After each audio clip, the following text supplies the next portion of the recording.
مگر ایک دوسرا زخم ان کے دلوں کو گھائل کر چکا ہے۔ کچھ دن گزرے کہ ایک روز گل رخ پڑوس میں جانے کا کہہ کر کچھ دور کے لیے غائب ہو گئی۔ امی کو پتہ نہ چلا کہ وہ ڈاکٹر ممتاز کے پاس گئی ہے۔ امی تو اپنے کمرے میں جا کر لیٹ گئی اور ہم سب اسکول کالج گئے ہوئے تھے۔ ممتاز کو پہلی نظر میں ہی گل پسند آ گئی تھی۔ جب اسے پتہ چلا کہ یہ ایک عزت دار گھرانے کی بیٹی ہے، ماں باپ مر چکے ہیں، اس لیے ہمارے ساتھ رہتی ہے، تو اس کو گل رخ سے ہمدردی ہو گئی۔ اب وہ سوچنے لگا کہ میں کیسے اس لڑکی سے شادی کروں۔ ایک دن وہ امی کے پاس آیا۔ امی نے کہا، بیٹا نہیں، کوئی اعتراض نہیں، اگر گل راضی ہے تو یہ ہمارے لیے خوشی کی بات ہے، لیکن ہماری ایک شرط ہے، تم ڈاکٹری کی تعلیم مکمل کر لو اور اپنی والدہ کو ہمارے پاس لے آؤ تو ہم اس کا ہاتھ تمہارے ہاتھ میں دے دیں گے۔ یہ ایک عزت دار باپ کی بیٹی ہے، تبھی ہم تسلی کر کے عزت سے بہانا چاہتے ہیں۔ ممتاز جانتا تھا کہ اس کے والدین اس رشتے پر کبھی بھی راضی نہیں ہوں گے، لہٰذا اس نے سوچا کہ ان کو درمیان میں ڈالنا مسئلے کو الجھانا ہوگا۔ اس کی ایک بہن فاطمہ ملتان میں رہتی تھی۔ ممتاز نے اسے فون کر کے اپنا مدعا بتایا۔ اس کی بہن نے کہا کہ جب تک میں لڑکی کو نہ دیکھ لوں تمہارا ساتھ نہیں دے سکتی، اور یہ بھی کہ وہ کیسے لوگوں میں رہتی ہے۔ فاطمہ نے اپنے والدین کو بھی فون پر بتا دیا کہ ممتاز بھائی کو ایک لڑکی پسند آ گئی ہے جس کے والدین حیات نہیں ہیں۔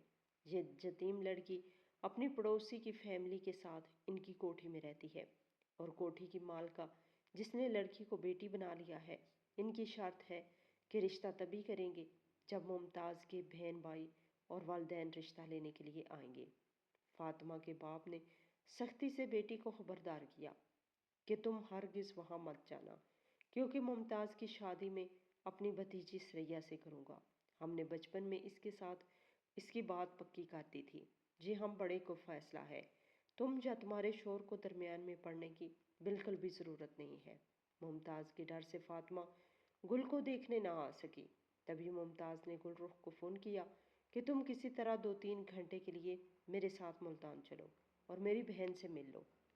اس فون کے بارے میں گل نے ہمیں نہ بتایا، اور ایک دوپہر جب سب کھانا کھا کے اپنے اپنے کمروں میں سونے کے لیے چلے گئے تو وہ مظفر گڑھ سے ملتان ممتاز کے ساتھ اس کی گاڑی میں بیٹھ کر چلی گئی۔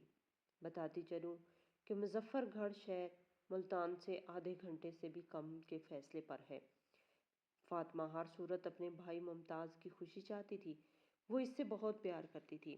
اس نے گل کے ساتھ کچھ دیر باتیں کی اور لڑکی کو پسند کر لیا۔ بولی، میں تمہارا رشتہ لینے اپنے شوہر اور ساس سسر کے ساتھ ضرور آتی، لیکن والد صاحب کی وجہ سے نہیں آ سکتی۔ البتہ جب انہوں نے مجھ سے پوچھا تو میں یہ کہہ سکتی ہوں کہ تم اور بھائی خود ہمارے پاس آ گئے تھے، اس طرح میں تمہارا ساتھ دے سکتی ہوں۔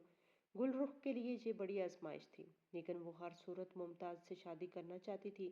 یہ اچھا بھی تھا کہ ایک غریب لڑکی کی شادی ڈاکٹر سے ہو جاتی تو اس کی زندگی بدل جاتی۔ اس نے اس وقت اپنے طور ایک ایسا فیصلہ کر لیا جس میں اس نے ہمیں شامل نہیں کیا، تاکہ بعد میں ہم ممتاز کے والد کے ہاتھوں پھنس نہ جائیں۔ اس نے صرف فون کر کے ہم کو اطلاع دی کہ آپ لوگ پریشان نہ ہوں، میں ممتاز کی بڑی بہن کے گھر ملتان میں ہوں اور میرا نکاح وہ اس کے شوہر ممتاز سے کروا رہے ہیں۔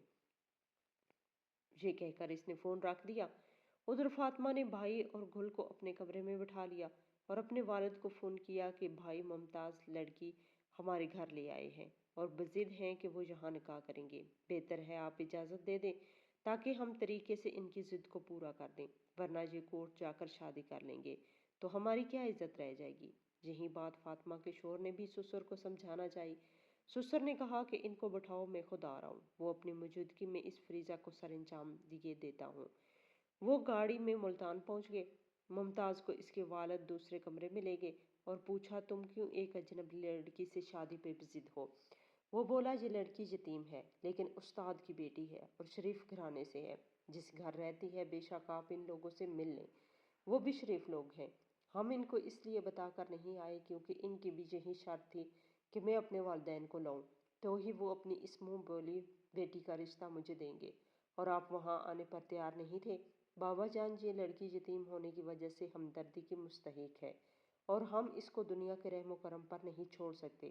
میں اسی لڑکی سے شادی کروں گا۔ باپ کو بیٹے کی اس گستاخی پر غصہ آ گیا اور اس نے بیٹے کو تھپڑ رسید کر دیا۔ کہا کہ ان شریف لوگوں کو بتائے بغیر تو ان کے گھر سے لڑکی کو اغوا کر کے لے آیا ہے تاکہ ہم برے پھنسیں یا ان کی بدنامی ہو۔ کیا میں نے اسی دن کے لیے تم کو میڈیکل میں داخلہ دلوایا تھا اور اتنا پڑھایا کہ تم کسی لڑکی کو بھگا کر لے آؤ؟ یہ کیسی لڑکی ہے جو تمہارے کہنے پہ اپنے محسنوں کو بتائے بغیر گھر سے نکل پڑی؟ اب سیدھے طریقے سے اس کو وہاں پہنچاؤ ورنہ مجھ سے برا کوئی نہیں ہوگا۔ ابھی اس لڑکی کو گھر سے نکلے 5 گھنٹے ہوئے ہوں گے، ابھی کچھ نہیں بگڑا۔ یہ رات سے پہلے اس گھر واپس پہنچ جانی چاہیے۔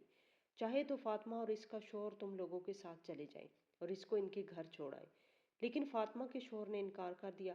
انہوں نے کہا کہ لڑکی خود کوئی بہانہ بنا لے گی کہ کسی سہیلی کے گھر چلی گئی تھی یا جو اس کی مرضی کہے۔ میں جاؤں گا اور نہ ہی اپنی بیوی کو بھیجوں گا، نہ جانے وہ ہمارے ساتھ کس طرح پیش آئے۔ تو یاد رکھنا ممتاز کی شادی میں سریا سے ہی کروں گا۔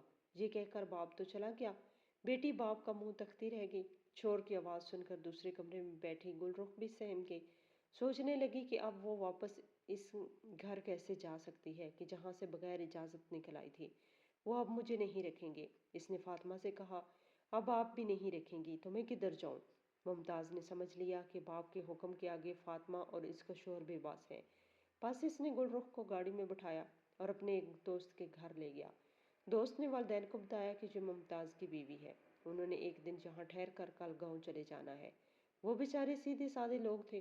انہوں نے بیٹے کے دوست کی بیوی جان کر اس کی خاطر مدارت کی اور رات یہ وہاں رہے۔ اگلے دن ممتاز گل کو لے کر وکیل کے پاس گیا اور کورٹ میں نکاح کر لیا۔ نکاح کے 2 دن یہ ایک ہوٹل میں رہے۔ تیسرے دن ممتاز نے میرے ابو کو فون کر کے کہا کہ ہم نے نکاح کر لیا ہے، جس میں میری بہن اور بہنوئی میری طرف سے شریک ہوئے تھے۔ آپ مہربانی سے چند دن گل رخ کو اپنے گھر میں رکھ لیں تاکہ اس دوران میں اپنے والد اور والدہ کو منا کر آپ کے پاس لا سکوں۔ اس طرح میں گل کو اپنے گھر لے جاؤں گا۔ پہلے تو والد صاحب راضی نہ ہوئے، لیکن جب ڈاکٹر ممتاز نے اپنے وکیل سے بات کروائی تو اس کی مجبوری کو سمجھتے ہوئے والد صاحب نے کہا، ٹھیک ہے، ہمیں ماسٹر رشید اور اس کی مرحومہ بیوی کا لحاظ ہے، آپ گل کو چھوڑ جائیں، لیکن نکاح نامے کی ایک کاپی بھی ساتھ لیتے آئیں۔ ممتاز اپنے وکیل کے ساتھ نکاح نامے کی کاپی بھی لایا۔ وکیل نے گواہی دی کہ میں نے کورٹ میں ان کا نکاح ان کی بہنوئی اور بہن کی موجودگی میں کروایا ہے۔ نکاح نامے کی کاپی ابو نے لے کر گل کو گھر میں رہنے کی اجازت دے دی۔ ممتاز چند دنوں کی مہلت مانگ کر چلا گیا۔ گل پہلے کی طرح ہمارے ساتھ رہنے لگی، لیکن اب وہ پرسکون نہیں تھی اور ہم بھی اس کے بارے میں فکر مند تھے۔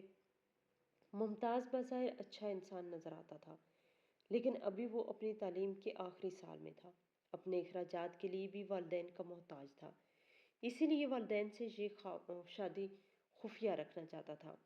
وہ باپ سے کسی طور مقابلہ کرنا بھی نہ چاہتا تھا، ورنہ وہ اس کا خرچہ بند کر دیتے تو تعلیم ادھوری رہ جاتی۔ ممتاز نے فائنل کا امتحان پاس کر لیا اور اس جاب بھی مکمل کر لی۔ اس دوران گل نے بیٹے کو جنم دیا۔ وہ اب بھی ہمارے ساتھ ہی رہتی تھی کیونکہ ممتاز ابھی تک اس کو اپنے ساتھ رکھنے کے لیے قابل نہ ہوا تھا۔ اس کا کہنا تھا کہ جو ہی میری آمدنی شروع ہوگی میں آ کر گل اور اپنے بیٹے کو لے جاؤں گا۔ وہ دن میں صرف 15-20 منٹ یا آدھے گھنٹے کے لیے آتا تھا، وہ بھی ماہ 2 ماہ بعد، لیکن وہ فون پر بیوی سے رابطہ رکھتا تھا اور بیٹے کے خرچے کے لیے جو بن پڑتا دے جاتا تھا۔ ایک دن ممتاز کے والد نے اسے بلوایا کہ جلدی پہنچو، تمہاری ماں بیمار ہے۔ وہ گاؤں گیا تو اس کی شادی کی تاریخ طے کر دی گئی تھی۔ بہت پریشان ہوا کیونکہ شادی تو وہ کر چکا تھا، دوسری کیوں کرتا۔ اس کے باپ سے کہا کہ میں آپ کے بھتیجے سے شادی نہیں کرنا چاہتا، اس لیے واپس جا رہا ہوں۔ باپ نے غصے سے کہا کہ کیا تمہیں میری عزت کی کوئی پرواہ نہیں ہے اور نہ اپنی بہن کی پرواہ ہے جو تمہارے چچا کی بہو ہے؟ اگر تم نے ان کی لڑکی کو ٹھکرایا تو بتاؤ تمہاری بہن کا کیا بنے گا؟ اگر آج تم نے میری عزت رکھ لی تو میں وعدہ کرتا ہوں کہ تمہاری دوسری شادی میں خود کرواؤں گا۔ آج میری بات مان جاؤ۔ غرض ایسی باتیں کر کے برادری نے ممتاز سے بات منوا لی اور جو تاریخ مقرر کی گئی تھی اسی پر اس کی شادی سریا سے کر دی گئی۔ شادی کے بعد اسے والد اور چچا نے کافی دن گھروں سے باہر نہ جانے دیا۔ کہا کہ 3 ماہ تک تم اپنی دلہن کے ساتھ رہنا ہے، بعد میں شہر چلے جانا۔ ادھر فاطمہ نے فون کر کے گل کو بتا دیا کہ ممتاز بھائی کو والد اور تایا نے مجبور کر کے اس کی شادی اس کی منگیتر سے کروا دی ہے۔ ابھی جلد تمہارے پاس نہیں آ سکتا، لیکن کچھ ماہ بعد ضرور آئے گا۔ تم تسلی رکھو اور گھبرانا نہیں۔ ہمارے خاندان میں ایک سے زیادہ شادیوں کا رواج ہے، لہٰذا تمہاری شادی کو کوئی خطرہ نہیں ہے۔ تمہاری سوتن اپنی جگہ اور تم اپنی جگہ رہو گی۔ ہاں، کچھ عرصہ تم کو صبر سے انتظار کرنا ہوگا، جب تک کہ حالات معمول پر نہیں آ جاتے۔ گل رخ بہت روئی، لیکن سوائے صبر کے کیا کیا جا سکتا تھا؟ انہوں نے بھی اس کی دلجوئی کی، کہا کہ پہلے بھی اس گھر میں رہ رہی تھی، اب بھی رہتی رہو، سڑک پر تو نہیں بیٹھی۔ صبر سے کام لو، مردوں کی ایسی مجبوریاں ہو جاتی ہیں۔ بیوی صبر کر لے تو حالات ٹھیک ہو جاتے ہیں۔ جب ممتاز کے حالات ٹھیک ہوں گے وہ تمہیں لے جائے گا۔ اس کے بعد 2 سال میں صرف 4 بار ممتاز کا فون آیا، لیکن وہ خود نہ آ سکا۔ اس طرح 3 سال کا عرصہ گزر گیا۔ ہم نے بھی آس ختم کر دی۔ ابو گل کو سمجھاتے، بیٹی غم نہ کرو، تمہارا لڑکا بڑا ہو جائے گا۔ اگر تمہارا شوہر تمہارا نہیں بن سکا تو تم یوں سمجھو کہ تم اپنے ماں باپ کے گھر میں ہو۔ ممتاز کا بیٹا 5 سال کا تھا، وہ ہو بہو اپنے باپ کی شکل پر گیا تھا۔ ہم حیران تھے، کیا ممتاز کو اپنے بیٹے کی بھی یاد نہیں آتی؟ گل رخ تو مرجھا کے رہ گئی تھی۔ اس نے ہمارے گھر کو ہی اپنا نصیب سمجھ لیا۔ سارا دن گھر کے کام کرتی اور رات کو سرونٹ کوارٹر میں جا کے سو جاتی۔ ایک ڈاکٹر کا بیٹا سرونٹ کوارٹر میں پڑ رہا تھا اور اس کی ماں کہنے کو منہ بولی بیٹی، لیکن اصل میں تو اب وہ ہماری ملازمہ تھی۔ لیکن ممتاز کو اس بات کا بھی احساس نہیں تھا۔ جب گل نے اس زندگی کو اپنا نصیب سمجھ کر حالات سے سمجھوتا کر لیا، اس نے بظاہر ممتاز کا انتظار کرنا چھوڑ دیا، تو ایک دن اچانک وہ آ گیا۔ اس نے میرے والد کے قدم چھو کر معافی مانگی اور بتایا کہ میں مجبوریوں سے نکل آیا ہوں۔ میرے سسر جو میرے سکے چچا تھے، ان کا انتقال ہو گیا۔ میرا ذاتی اسپتال بھی سیٹ ہو گیا ہے، جو میرے والد اور سسر کے مشترکہ سرمائے سے بنایا گیا ہے، اور میری بیوی نے بھی اجازت دے دی ہے کہ میں گل کو گھر لے آؤں، تاکہ میرا بچہ کسی کی گھر پلنے کی بجائے ہمارے اپنے گھر میں پلے اور پڑھ لکھ کر کچھ بن پائے۔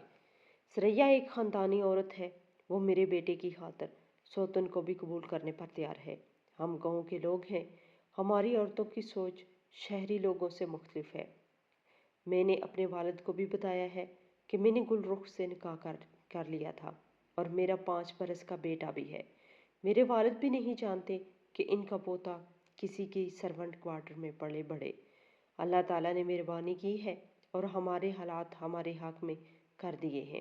یہ گل کے صبر کا نتیجہ ہے۔ والد صاحب نے ہی ایک کوٹھی شہر میں خرید کر مجھے دی ہے، جو میرے کلینک کے پاس ہے۔ ان کا کہنا ہے کہ یہ کوٹھی میں نے اپنے پوتے کے لیے لی ہے۔ ممتاز کی باتوں کے جواب میں ابو نے کہا، اپنے والدین کو پہلے اپنے پوتے کے پاس لے کر آؤ، تو میں گل کو تمہارے حوالے کر دوں گا۔ ممتاز بولا، جی بالکل، یہی اجازت لینے آیا ہوں کہ میرے والدین بھی پوتے کو لینے میرے ساتھ آئیں گے۔ آپ گل رخ کی رخصتی کی تیاری کر لیں، کیونکہ میں آپ کو ہی اپنی بیوی کے والد کی جگہ سمجھتا ہوں۔ گل کو بتایا گیا تو اس کی تن مردہ میں زندگی دوڑ گئی۔ وہ دن بھی آ گیا جب گل کے ساس سسر اور ڈاکٹر ممتاز اس کو لینے آ گئے۔ روتی ہنستی گل رخ ان کے ساتھ چلی گئی۔ بعد میں ہم اس کے گھر گئے۔ وہ اداس ہوتی تو ہمارے گھر اس طرح آ جاتی جیسے کوئی بیٹی اپنے میکے آتی ہے۔ اب اس کے 3 بچے ہیں، بڑا بیٹا بیرون ملک پڑھنے گیا ہوا ہے،